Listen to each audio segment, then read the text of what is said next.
sensibiliser les enfants au patrimoine bâti de l'île d'Orléans, qui est assez extraordinaire. Puis bon, ben, comme eux sont nés là-dedans, souvent le voient pas ou sont pas très conscients de ça.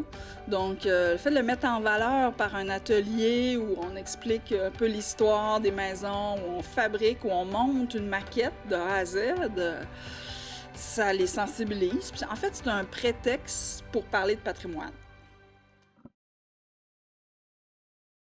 Utiliser des roches, des pierres mélangées avec du mortier, comme l'ancêtre du ciment.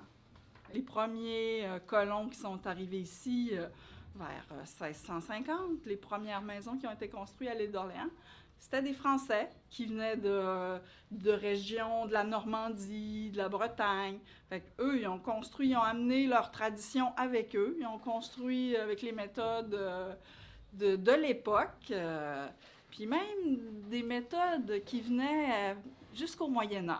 On a plus de 650 bâtiments qui sont protégés à l'île d'Orléans.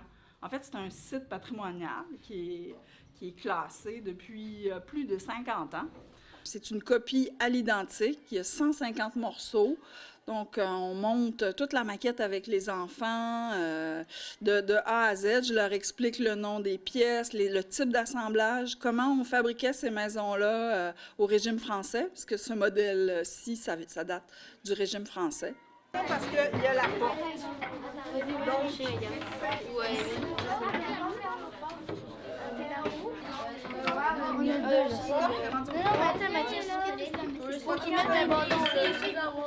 Ok, ça va, j'ai pas de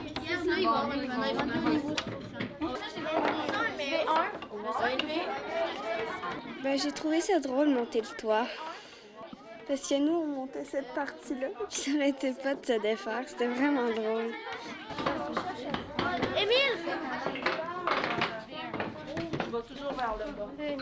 Les murs, ils étaient comme tout bouchés avec de l'étoupe. Puis pour faire tenir, il n'y avait pas de clous. Puis c'était des petits goujons de bois. J'ai vraiment aimé ça. Puis en fait, c'était vraiment du travail d'équipe. Puis ben, c'était cool. Ce que j'aimais le plus, c'est monter les murs ici. Parce que fallait faire genre, mettons, du travail d'équipe. Puis mettons, demander aux autres de placer une pièce, de placer la nôtre, puis tout ça, là.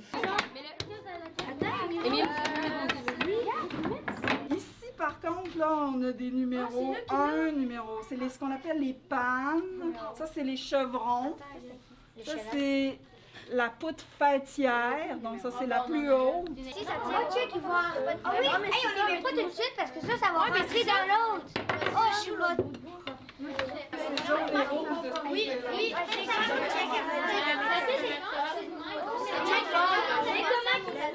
J'ai repris les marques des charpentiers qui utilisaient les chiffres romains, là. En fait, c'était facile pour eux avec un outil, un ciseau à bois, de tracer les chiffres romains qui sont des barres. Donc, il n'y a pas de courbe. Donc, ils utilisaient ça, ils numérotaient toutes leurs pièces avant de monter la maison. C'était beaucoup plus facile. Souvent, tout ce bois-là vient de la terre de l'agriculteur, de la personne qui se fait construire. C'est un genre de Lego, un gros Lego, là.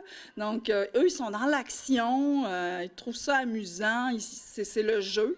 Donc, s'ils se souviennent de ça, quand ils vont voir une maison patrimoniale, moi, mon but est accompli.